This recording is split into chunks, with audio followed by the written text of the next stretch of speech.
Hey everyone, welcome back to our study on the prophet Amos, the shepherd from Tekoa. And we are in the middle of a large pericope, the sins of Israel. And we are just basically continuing this one from the last section. Since we looked at the oracle to Israel, which was the 7 ways Israel took advantage of the powerless, now we're going to continue with the rest of this section after the oracle and look at what God has done for Israel in verses 9 through 11, Israel's rejection of Yahweh's blessing, and Yahweh enacts covenant promise, according to Deuteronomy chapter 28. So to recap, we have the opening in Amos, and it shows exactly who Yahweh is. He's this roaring lion, and he has something that he needs to say. And Amos presents this message about all these foreign nations, Israel's foreign nations, and these oracles against them for their sins. Then, message might be over, but he continues and speaks about Israel themselves. And this is their oracle. They had 7 ways that they took advantage of the powerless. They were not better than all these other nations. In fact, they were probably worse because they were doing it to themselves. They were doing it basically to Yahweh's people. And that is something that Amos clarifies for them with that oracle. And now in this continuation, he gives more of an explanation as to why such a message had to be spoken. And that is what we're going to look at today. So this is part 4, covering Amos chapter 2, verses 9 through 16, the sins of Israel continued. So if you want to pause the video here, go right on ahead to read those verses to familiarize yourself with them. All right, so verses 9 through 11 of chapter 2, starting with just verse 9. Yet I destroyed the Amorites before them. Yahweh destroyed the Amorites, all right? And he uses a tree, this metaphor with trees to get his message across. So Israel understands exactly the extent and the power that was behind these actions. Though they were tall as the cedars and strong as the oaks, the Amorites, in other words, were mighty. They were, if you've ever seen big cedars or large oak trees, they are big, and they can do many things that today we can use these trees for many different reasons, but back then it was understood that, hey, these trees, they're powerful. It takes a lot for them to get cut down. They're nearly immovable. But as the text continues, I destroyed. Okay, that is, it was Yahweh's doing. No other can take credit for what was done for Israel. Okay, even though they're strong as cedars, tall as cedars and strong as the oaks, Yahweh himself does take care of them. He destroys them. And why does he do that? He does it for Israel. And why is that? It wasn't so he can flex his muscles or anything. It was all for Israel. It was this act to show that, yes, you are still my people. I'm not just going to abandon you. All right, I'm your God and you are my people. That was the covenant that had been made generation over generation. And this is God showing his side of the covenant.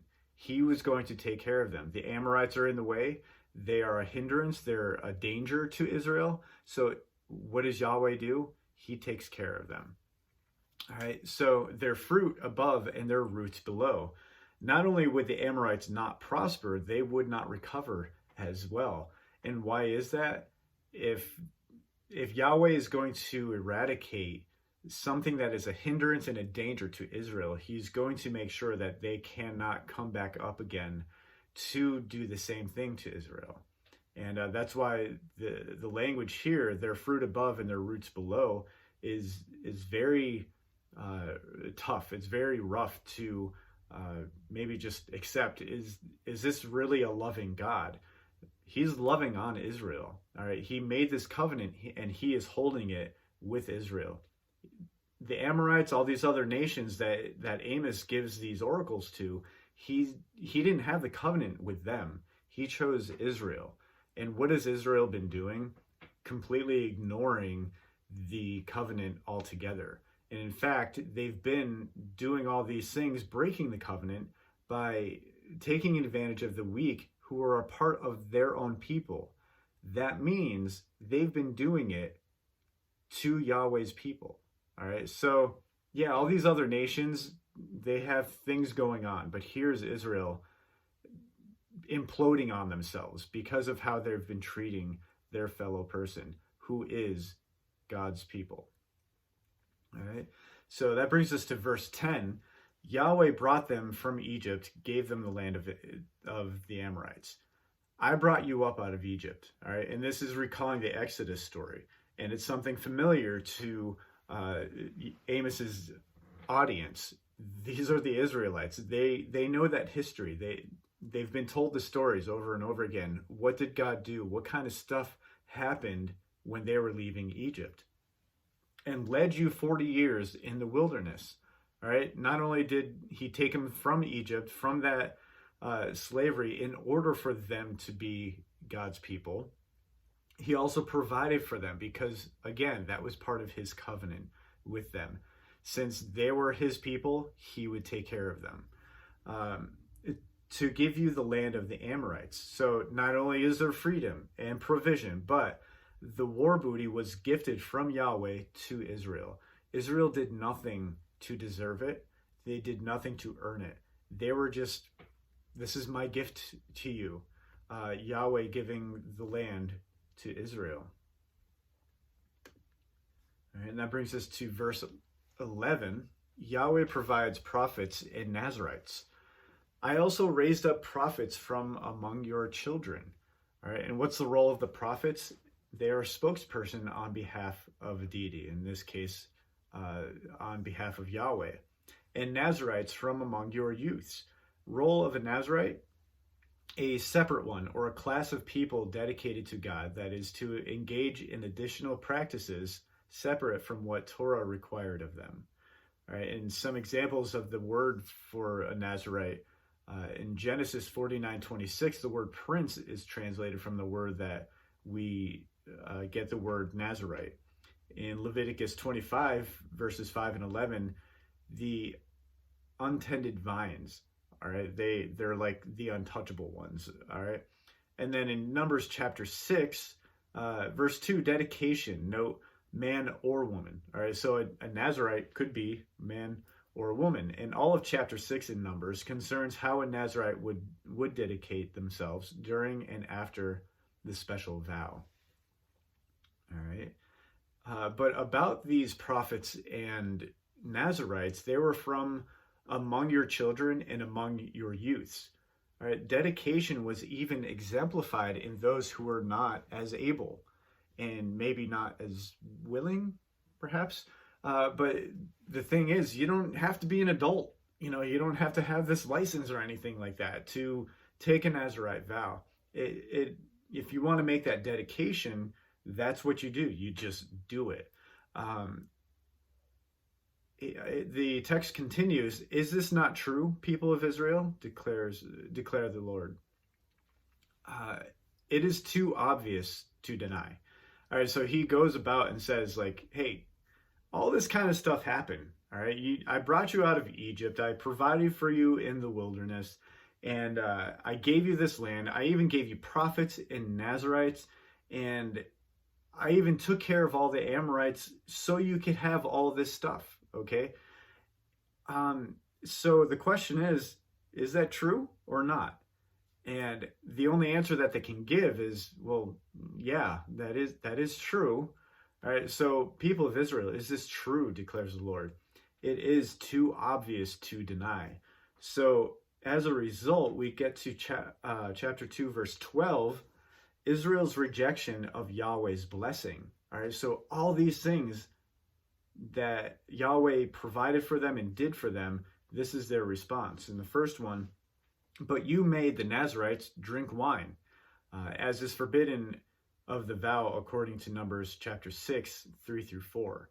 All right, so they wanted to make a vow, and instead they make them drink the wine that they said that they should not that they promised, that they dedicated themselves to avoid in order to go through these promises and dedications that they're adding on to honor God.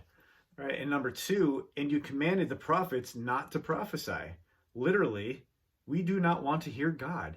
This is what they're saying. Hey, Nazarites, go drink wine. Just be one of us. You don't have to do anything special. And you know what? Prophets don't even prophesy. We don't want to hear what God has to say, because look at us. We're all right. We're fine. We have this land. We've been given all these blessings. What more do we need God for? We can take it from here.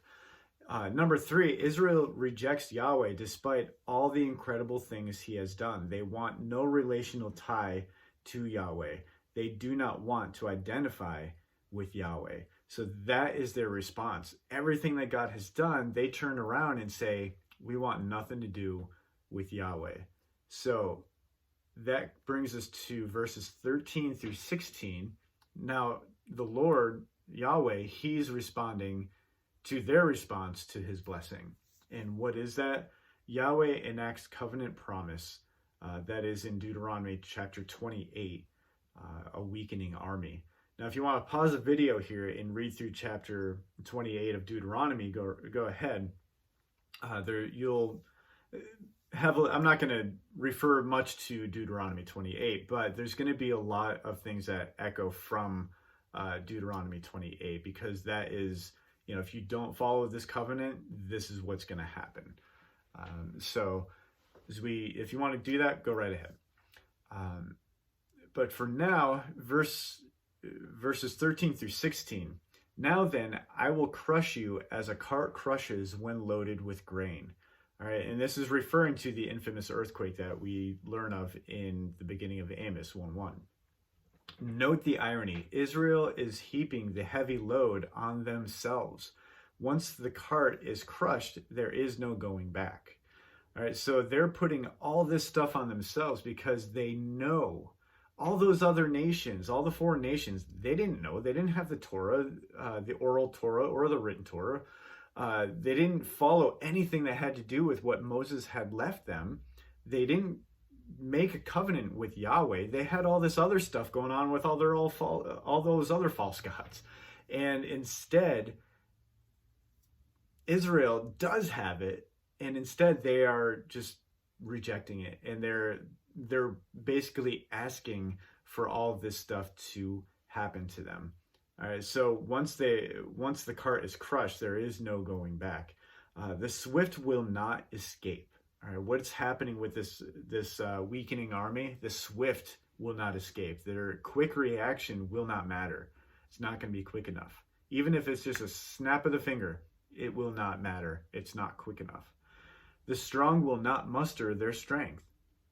They will be rendered into a weakened state. Not that physical strength will help anyway, but what's going to happen, perhaps this lion roars and it just puts a fear in them that they just become weak. Their limbs become like jello, and whatever kind of reactions that we have for fear, it's a familiar thing, but think of how strong this fear might be at the sound of this roaring lion, at the sound of Yahweh's roar.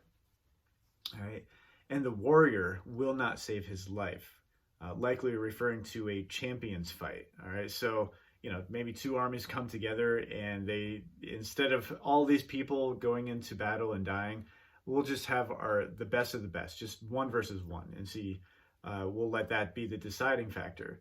But what's happening is that they're not coming up against just a nation. They're coming up against Yahweh.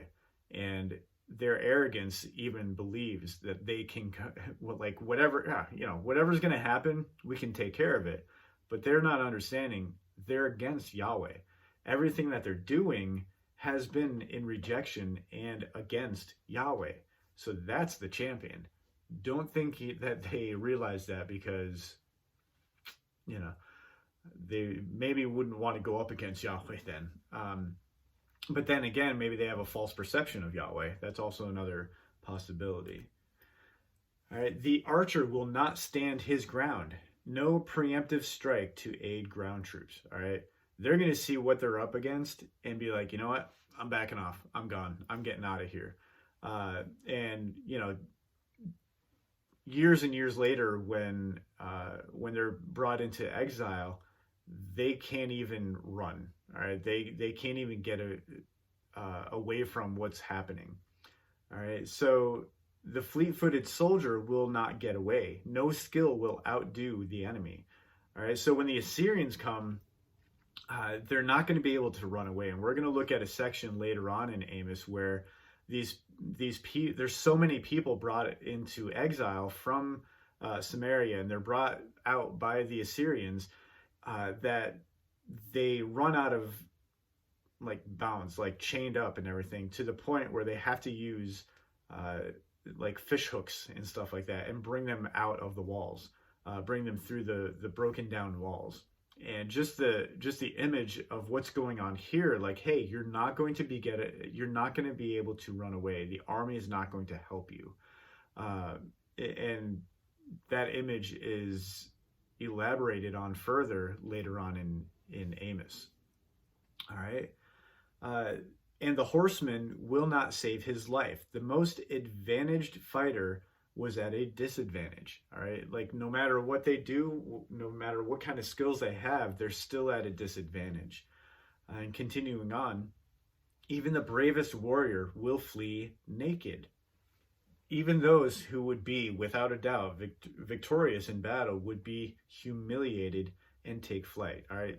Whether or not they're literally fleeing in their birthday suit is not clear, but the terminology and the way that it's written implies that the result is, if you do run and you actually are running away and get away, it's going to be out of sheer humiliation. All right.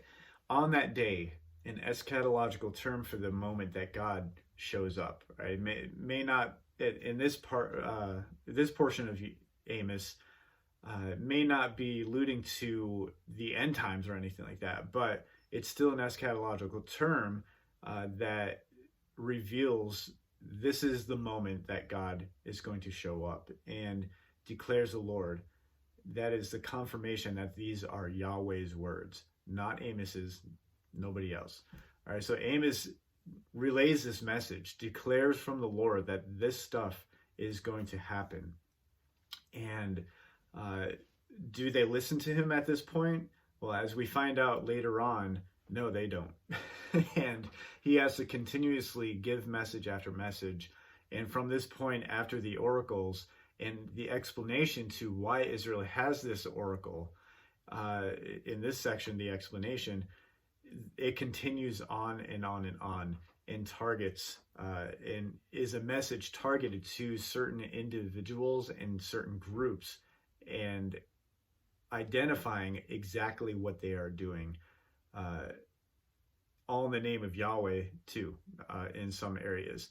But this is who Israel is, but this is who Israel is supposed to be as God's people. And under their rejection, yes, there are consequences in breaking that covenant relationship with Yahweh.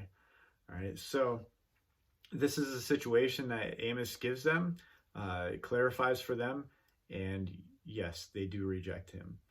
All right, so that is the end of this section. So that brings us to questions for reflection. And with everything being said, keep in the back of your mind as you go through these questions about our covenant with Christ and what that entails, and what kind of response we should have in regards to that. All right. So the questions for reflection. Why did the Lord take credit for what was done to the Amorites? What else has the Lord done for Israel? What was Israel's response? What was the covenant promise that was enacted by the Lord? What is Israel's involvement in this covenant? How do I respond to the Lord's covenant promises?